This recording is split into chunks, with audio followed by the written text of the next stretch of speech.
Петко, следваща серия за колко точки? Нека бъде обетована земя за 40 точки. Гросмайсторския въпрос. Кой шахматист има еврейски корени? Боян. Боби Фишер. Ти играеш ли шах? Не. Слаб съм. Това няма абсолютно никакво значение дали играеш шах, но ти даде верен отговор и те 40 точки влизат в твоята банка. Неговата майка е швейцарска еврейка, а се предполага, че неговия биологичен баща е унгарски еврей. Той се изказва, между другото, доста остро срещу евреите и ето какво каза. Евреите не обичат да работят.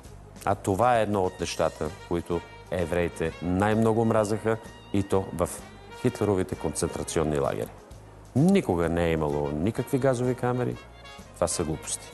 Но когато отидете в лагера, там има един надпис Arbeit macht frei, което значи работата ви прави свободни. А евреите не вярват на това. Те вярват, че вие трябва да свършите цялата работа, а те прибират печалбата. Това е проблема с евреите.